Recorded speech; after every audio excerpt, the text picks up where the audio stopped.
विवेक भैया कोल्हे यांनी केले एका छताखाली हजारो नोकऱ्यांचे वितरण। वाढती बेरोजगारी, सुशिक्षित युवा युवतींचे निर्माण झालेले प्रश्न, नागरिकीकरण, औद्योगिकरणामुळे शेती, सिंचन, पाण्यात झालेली घट आणि माजी मंत्री स्वर्गवासी शंकररावजी कोल्हे यांचा सामाजिक कार्याचा वसा घेऊन सुशिक्षित बेरोजगारांचे निर्माण झालेले प्रश्न सोडविण्यासाठी संजीवनी या प्रतिष्ठानच्या माध्यमातून अहमदनगर जिल्ह्यातील पहिल्या संजीवनी नोकरी मेळाव्याचे आयोजन करून युवकांच्या चेहऱ्यावर आनंद निर्माण करून त्यांची रोजीरोटी सुरळीत चालावी हा विचार घेऊन हे कार्य सुरू केले। ते आता थांबणार नाही असे प्रतिपादन सहकार महर्षी शंकरराव कोल्हे सहकारी साखर कारखान्याचे अध्यक्ष विवेक भैया कोल्हे यांनी केले। 8180 ऑनलाईन नोंदणी व मुलाखत स्थळी ऐनवेळी उपस्थिती 1500 असे एकूण 9680 युवकांचा प्रतिसाद मिळाला। पैकी 6865 मुलाखती पार पडल्या तर काही वेळेअभावी येत्या काळात विभागनिहाय पार पडणार आहे। यातील 2234 नोकरी प्रमाणपत्र व या व्यतिरिक्त 890 सेकंड राऊंडसाठी सिलेक्ट झाले असून एकूण 3124 नोकऱ्या आज वितरित झाल्या आहेत। उर्वरित सर्वांना जॉब कार्ड प्राप्त झाले असून त्यांना दर सोमवारी नोकरीची उपलब्धी संदेश मिळणार आहे। या महोत्सवात 4.25 लाखाचे पॅकेज गेले असून सेकंड राऊंडमध्ये गेलेल्या युवक युवतींना अधिक रकमेचे पॅकेज मिळू शकणार आहे। या प्रसंगी विविध मान्यवर उपस्थित होते। कोपरगाव नगरीमध्ये होत आहे। खरं तर नोकरी महोत्सवाची का गरज पडावी याचं जर आपण कारण बघितलं तर डॉक्टर साहेब रोजच या ठिकाणी अनेकांचे अर्ज माझ्याकडे 7-8 तरी अर्ज रोजच येत असतात आणि बऱ्याचदा आम्ही सांगतो की आपल्याला कुठेतरी संजीवनी उद्योग समूहामध्ये मर्यादा आलेली आहे। कुठेतरी राजकीय दृष्ट्या, सामाजिक दृष्ट्या आपल्याला बांधिलकी असल्यामुळं अनेकांचा आग्रह असतो की आपण नोकरी द्यावी। परंतु गेल्या भाषणात देखील मी सांगितलं होतं की आता आपल्याला उद्योग समूहामध्ये जिथं एक जण घेता येतो तिथं आपण 4-4 जण घेतलेले आहेत आणि आपल्याला प्रत्येकाच्या प्रपंचाला हातभार लावता यावं याच उद्दिष्टाने स्वर्गीय कोल्हे साहेबांनी अनेक संस्था कर्जत तालुक्यामध्ये काढल्या। परंतु तरी देखील आग्रह असतो की दादा लग्न होस्तर का व्हायला याची नोकरी लावून द्या। त्याचं लग्नच होत नाहीये, खरंय का नाही? मोठा प्रश्न झालेला आहे। अनेकदा पालक येतात की शेतीमच आहे, दुधाचा व्यवसाय चांगला चालू आहे, परंतु मुलींची मागणी असते की नोकरी असलेलाच मुलगा पाहिजे आणि म्हणून काही दिवस का व्हायना, काही महिने का व्हायना आपल्या संस्थेमध्ये त्याला नोकरी द्या। म्हटलं असे फसवे कामं आम्ही करू शकत नाही, परंतु आपण आपल्या परीने समाजाला काहीतरी देणं लागतो या उद्दिष्टाने आपण कार्यरत असतो। आपण या प्रश्नावर काहीतरी केलं पाहिजे, त्याच्यामुळे सातत्याने आम्ही याचा विचार करत राहिलेलो आहे। खरं तर गेली 9 वर्षापूर्वी आम्ही संजीवनी युवा प्रतिष्ठान स्थापन केलं। अनेक उपक्रम संजीवनी युवा प्रतिष्ठानच्या अंतर्गत आपण घेत असतो।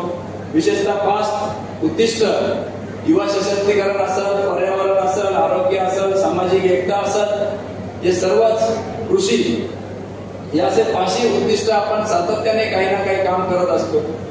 परंतु खऱ्या अर्थाने आज जर बघितलं तर आपल्या कोपरगाव नगरीमध्ये 18 ते 30 वर्षाच्या वयोगटाची जर संख्या बघितली तर जवळपास 60,000च्या वर ही संख्या आता जाते आहे आणि एवढ्या मोठ्या प्रमाणात जर आपल्याकडे युवा वर्ग आहे, युवती आहे, तर स्वाभाविक दृष्ट्या कुठेतरी आपल्याला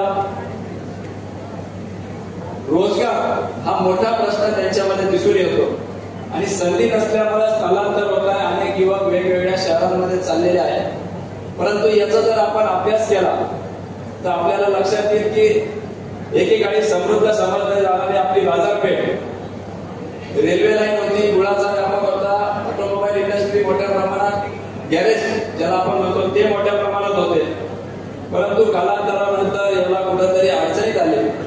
खरं तर 2005चा समन्वय कायदा आल्यानंतर उद्योग व्यवसाय येण्याची शक्यताच आपल्या इथून मावळली, कारण की कुठलाही उद्योग यायचा म्हटलं तर पहिल्या पाण्याचा त्या ठिकाणी नियोजन पाहिजे। परंतु आपल्या धारणा समूहामध्ये जर बघितलं तर त्याच्यावर असलेलं आरक्षण, उपलब्ध असलेलं पाणी, 75हून अधिक पाणी पुरवठा योजना आपल्याकडे आहे आणि शासनाच्या नियमाप्रमाणे पहिलं प्राधान्य पिण्याच्या पाण्याला दिलं जातं। 75हून अधिक पाणी पुरवठा योजना असल्यामुळे शिर्डी असेल, संस्थान असेल, कोपरगाव असेल, वैजापूर असेल, इतर छोटे मोठे सिन्नर असतील, आपल्या तालुक्यातील ग्रामपंचायती असतील, या सगळ्या पिण्याचं पाण्याचं आरक्षण जवळपास 54% अधिकचं झालेलं आहे. आणि या 54% अधिकचं पाण्याचं आरक्षण झाल्यानंतर इंडिया बुल्स असेल, इतरही कारखाने असतील आपल्या तालुक्यातील, यांचं आरक्षण, औद्योगिकरणाचं आरक्षण जर बघितलं तर ते वजा जाता फक्त 20% खाली सिंचनासाठी आपलं आरक्षण शिल्लक राहिलेलं आहे. आणि म्हणून कृषी प्रधान आपला तालुका असताना सिंचनच्या अभावी शेती देखील अडचणी झालेल्या आहेत. नवीन रोजगार अतिरिक्त पाणी नसल्यामुळे उपलब्ध होऊ शकत नाही. अशा अनेक अडचणी आपल्या समोर होतात.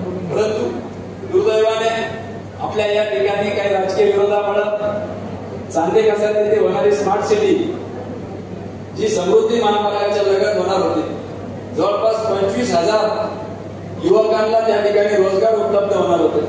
अनेक छोट्या मोठ्या व्यावसायिकांना त्या ठिकाणी संधी मिळणार होती.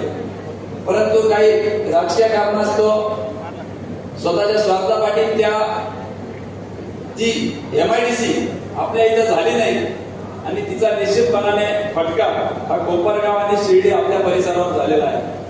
खरं तर ती जर MIDC झाली असती तर मोठ्या प्रमाणात शिर्डी आणि कोपरगाव ही ट्विन सिटी झाली असती. अनेकदा त्या ठिकाणी मी माझ्या भाषणामध्ये सांगितलेलं आहे, शिर्डी कोपरगाव येवला स्काय कॉरिडॉर म्हणून राजेश भैया आम्ही चर्चा देखील केली होती की शासनाकडे आपण प्रस्ताव पाठवलेला आहे की हा स्काय कॉरिडॉर म्हणून शासनाने डेव्हलप करावं. या ठिकाणी रेल, रोड आणि रेल कनेक्टिव्हिटी, एअर, रोड आणि रेल कनेक्टिव्हिटी आहे, विमानतळ आहे, आपल्याकडे रेल्वे लाईन आहे, आपल्याकडे नॅशनल हायवे 2 जातात या ठिकाणी. निश्चितपणाने कंपन्यांच्या दृष्टिकोनातून हा आयडियल ठिकाण आहे. शिर्डीमध्ये टुरिझम डेव्हलप होऊ शकतं, येवल्यामध्ये टेक्सटाईल डेव्हलप होऊ शकतो, आपल्या इथं टेक्नॉलॉजी आहे, संजीवनी युनिव्हर्सिटी सारखं चांगलं कॉलेज आहे, इतरही शैक्षणिक संस्था आपल्या या परिसरामध्ये झालेल्या आहे. जणू काही शिक्षणाचं माहेरघर नगर जिल्ह्यातील आपल्या कोपरगाव तालुका झालेला आहे. आणि म्हणून हे सगळं होत असताना आपल्याकडं ग्रॅज्युएट्स मुलं खूप आहे. आज देखील रजिस्ट्रेशनच्या प्रमाणामध्ये जवळपास 40%हून अधिक हे पोस्ट ग्रॅज्युएशन आहे. ग्रॅज्युएट्स राहिलेले 50% आणि काही प्रमाणात अंडर ग्रॅज्युएट देखील आलेले आहे. म्हणजे या मोठ्या प्रमाणात आपल्याकडे सुशिक्षित बेरोजगारांची संख्या ही गेल्या काही वर्षांमध्ये वाढलेली आहे. आपण जर बघितलं की हे सातत्याने कुठलाही कार्यक्रम म्हटला तर त्याला राजकीय झालं येतेच. अनेक आरोप प्रत्यारोप होतात, याला आताच का सुचलं हे. परंतु जे असे प्रश्न विचारतात मी त्यांना सांगू इच्छितो की आताच नव्हे परंतु स्वर्गीय शंकररावजी फुले साहेबांपासून सातत्याने आपण रोजगार देण्याचं काम या ठिकाणी केलेलं आहे. मग ते संजीवनी कारखान्याच्या माध्यमातून असेल, संजीवनी कॉलेज असेल ज्याचा आता विद्यापीठ झालेला आहे, त्याच्या माध्यमातून गेले 5 वर्षात अमितदादांच्या नेतृत्वाखाली जवळपास 6,500 वरून अधिकच्या विद्यार्थ्यांना त्या ठिकाणी नोकरी मिळालेली आहे. एवढंच नव्हे तर गोदावरी दूध संघ स्वर्गीय फुले साहेबांनी स्थापन करून याच्या माध्यमातून अनेक रोजगार उपलब्ध केले. सहकार्यांच्या मदतीने औद्योगिक वसाहत स्थापन केली, तिथे आज 2,000 ते 2,500 अधिक लोकांना त्या ठिकाणी रोजगार मिळालेला आहे. VSI सारखी पुणे येथील संस्था आहे, तिथेही अनेक त्याच्या माध्यमातून अनेक युवकांना रोजगार मिळाला. नॅशनल हेवी इंजिनिअरिंग आहे, जी सहकारी कारखाना असेल किंवा हेवी इंजिनियर्स असेल यांच्यासाठी सगळे जॉबवर करायची पुणे इथं आहे. त्या ठिकाणी आपले अनेक लोक नोकरीला लागल्या कारणास्तव त्या ठिकाणी संजीवनी कॉलनी देखील तळेगाव दाभाडे या ठिकाणी आहे. आपल्या परिसरातील अनेक त्या काळातले युवक त्या ठिकाणी लागले. इतरही यशवंत कुक्कुटपालन असेल, सॅटकॉम असेल, इतरही संस्था असतील, शिर्डी संस्थांच्या माध्यमातून असेल, जिल्हा बँक असेल, ST महामंडळ असेल, या सगळ्यांच्या माध्यमातून आपण अनेकदा रोजगार त्या ठिकाणी उपलब्ध करून दिलेला आहे. परंतु हे पाण्याअभावी आपल्याला इथे इंडस्ट्री येत नाही. म्हणून आदरणीय दादा असतील, अमितदादा असतील, मी असेल, आम्ही बसून विचार केला की आपल्या परिसरामध्ये वॉटरलेस इंडस्ट्री आणल्याशिवाय पर्याय नाही. आणि साधारणपणे 9-10 वर्षापूर्वी आपण आपल्या इथं कॉल सेंटर चालू केलं. आणि मला सांगायला अभिमान वाटतो की त्या कॉल सेंटरमध्ये 800 ते 1000 त्या ठिकाणी युवकांना रोजगार त्या ठिकाणी मिळालेला आहे. म्हणजे जवळपास 2.5 ते 3 कोटी रुपये त्या एका कॉल सेंटरमधून महिन्याचा पगार, इन्सेंटिव्ह सगळं काही त्या ठिकाणी जातं. एकंदरीत संजीवनी उद्योग समूहाच्या माध्यमातून 8 ते 10 कोटी रुपये महिन्याला त्या ठिकाणी पगार होतो आणि पर्यायाने त्याचा परिणाम या ठिकाणी आपला बाजारपेठेवर निश्चितपणाने होतो. आणि म्हणून आपण युवकांना घेऊन MIDC साठी सुद्धा प्रयत्नशील होतो. मी औद्योगिक वसाहतीचा चेअरमन असल्यानंतर आपण त्या ठिकाणी 15 कोटी मूलभूत सुविधेसाठी आणले. त्या व्यतिरिक्त जवळपास 35 एकर जागा त्या ठिकाणी नव्याने आता आपल्याला उपलब्ध झालेली आहे. आपल्यापैकी अनेकांना नोकरी मिळणार आहे. ज्यांना मिळाली नाही त्यांना आपण जॉब कार्ड देत आहोत. पुढील 6 महिने आपल्याला त्या जॉब कार्डच्या माध्यमातून प्रत्येक सोमवारी कंपनीचं नाव असेल, तिथे पोस्ट असेल, सॅलरी असेल, दिलेल्या फॅसिलिटीज असतील, जेवणाचं नियोजन आहे का नाही, जाण्या येण्याचा खर्च होणार आहे का नाही, काय कशा पद्धतीचं पॅकेज राहणार आहे, याचं सगळं डिटेल त्या ठिकाणी आपल्याला दिलं जाईल. आणि ते जॉब कार्ड घेऊन त्या कंपनीमध्ये आपण इंटरव्ह्यू साठी प्रवेश आपल्याला करता येऊ शकणार आहे. अशा पद्धतीचा वेगळा उपक्रम संजीवनी युवा प्रतिष्ठानच्या माध्यमातून आणि संजीवनी युनिव्हर्सिटीच्या मदतीने आपण आज या ठिकाणी घेतो आहोत. खरं तर आज जर बघितलं तर काही लोकांना रोजगार मिळेल, काहींना जॉब कार्ड मिळतील, परंतु युवकांनी फक्त नोकरी मिळवणं हे उद्देश न ठेवता आपल्या माध्यमातून काही प्रमाणात जर रोजगार उपलब्ध करता आले याचा देखील आपण या ठिकाणी विचार केला पाहिजे. अनेक उद्योग समूहाचे प्रतिनिधी या ठिकाणी व्यासपीठावर आहेत. त्यांनी देखील मोठ्या प्रमाणात आपल्या इथं रोजगार उपलब्ध करून देण्याचं काम गेल्या 8-10 वर्षापासून करताय. परंतु आपल्या 5 वर्षाचं जर आपण आकलन केलं तर फक्त 10 कंपन्यांनी शासकीय आकड्याप्रमाणे त्या ठिकाणी PF अकाउंट या ठिकाणी तालुक्यामध्ये उघडलेला आहे.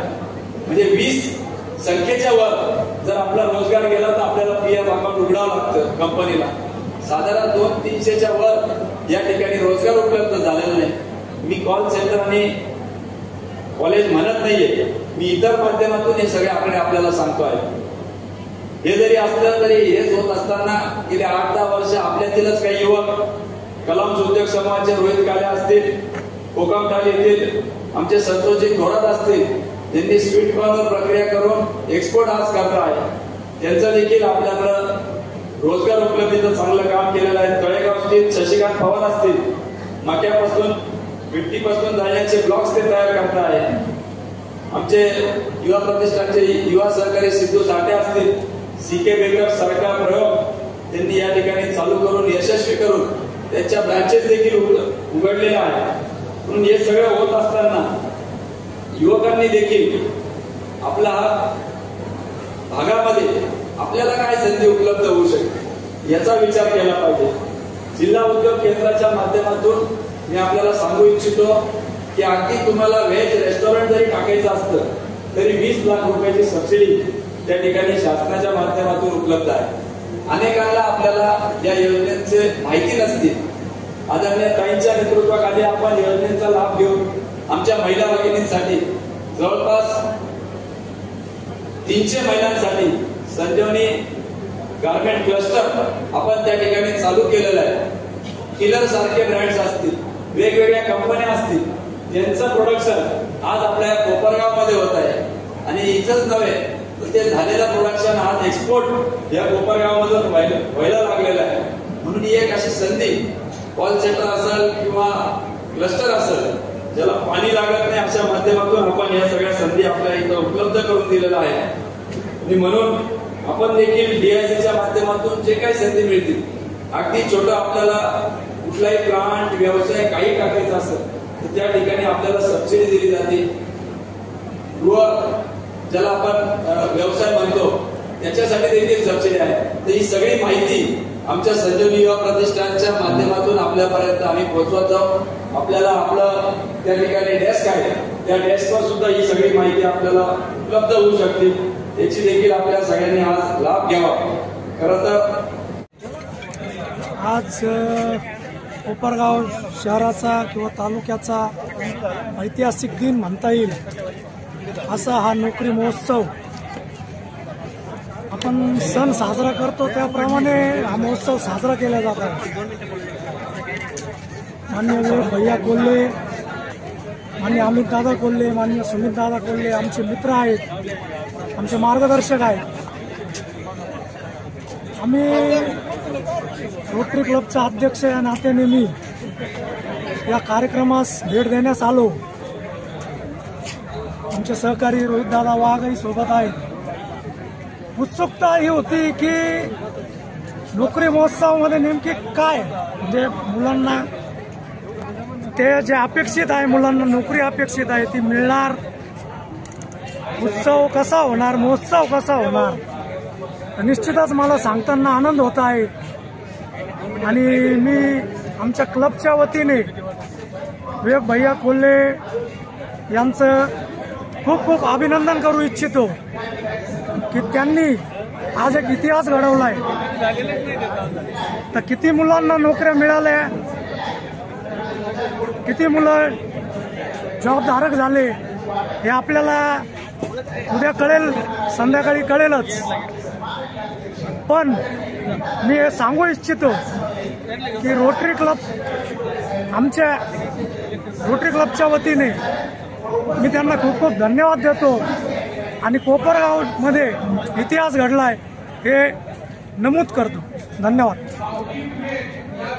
ताई तू हा ठीक आहे ताई कुठून आली तू? काय शिक्षण झालंय तुझं? अच्छा. या रोजगार मेळाव्या संदर्भामध्ये तू काय सांगशील? नवीन युवकांसाठी चांगली संधी, शिक्षण घेऊन सुद्धा जे घरी आहे त्यांच्यासाठी नवीन उमेद जागी होती.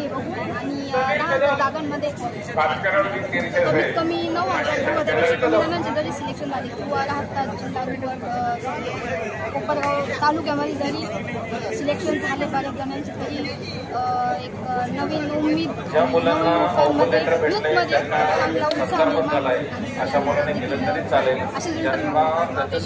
या महोत्सवात आली आहे, काय वाटतं? एक नवीन अनुभव घ्यायला इंटरव्ह्यू कसे असतात, अनुभव घेतो आणि यापुढे आत्मविश्वास लागतो. कधीपासून तू आला इथे इंटरव्ह्यूसाठी? 11 वाजेपर्यंत बसून आलेलो तू कुठून आलाय? आहे. प्रवरनगरहून. काय तुझं शिक्षण काय आहे? शिक्षण माझं BE कॉम्प्युटर इंजिनिअरिंग झालंय.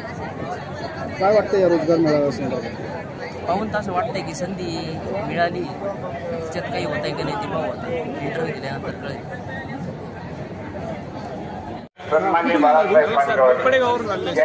शिक्षण काय? शिक्षण सर MBA मार्केटिंग आहे.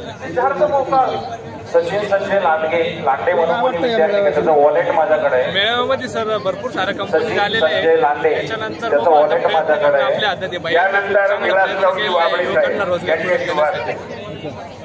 काय वाटतं तुला एकंदर हा मेळावा असा सर या मेळाव्यामधून भरपूर साऱ्या युवकांना रोजगार भेटू शकतो आणि एक सुवर्ण संधी आहे तरुण मुलांसाठी. काय वाटतं तुला या मेळाव्याच्या संदर्भात? उत्साह तर नाही, एवढ्या कंपन्या आल्या म्हणून काहीतरी प्रोत्साहन आमचं पण आहे. तालुक्यात प्रथमच एवढा मोठा मेळावा या ठिकाणी भरतोय, त्याच्याविषयी काय सांगता? असं आता कधी झालं नाही, पण आता एक कुठून आले तुम्ही? शिर्डीवरून आलो. अच्छा. कोणासाठी आले तुम्ही? मुलीसाठी आलो. अच्छा. काय वाटतं तुम्हाला या मेळावा चांगलं आहे, प्रयोजन वगैरे सगळं. आता काय होतं त्याच्यावर अवलंबून. कधीपासून आला तुम्ही? मला सकाळी आलो 11 वाजता. नाश्ता जेवण वगैरेची सुविधा आहे? जेवण वगैरे केलं? व्यवस्थित आहे जेवण वगैरे सर्व. काय वाटतं या मेळावा दरवर्षी असा भरला पाहिजे की? हो, भरायला पाहिजे. सध्या नोकरीचं खूप अवघड झालेलं आहे आणि असं मेळावा वगैरे झाले म्हणजे मुलांना पण व्यवस्थित राहील सर्व.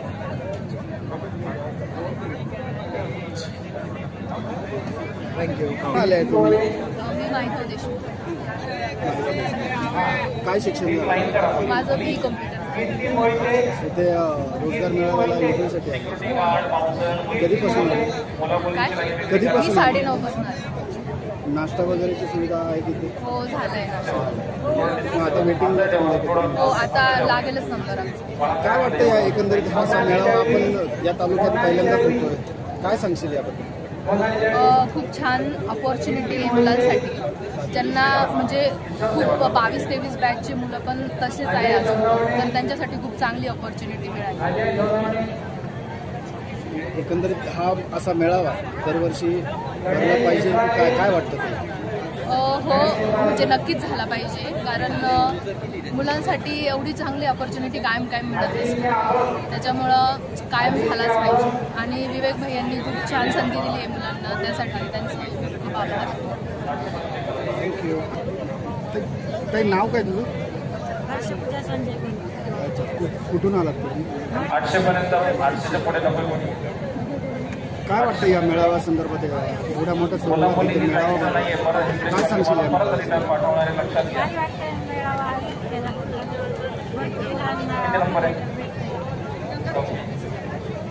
चला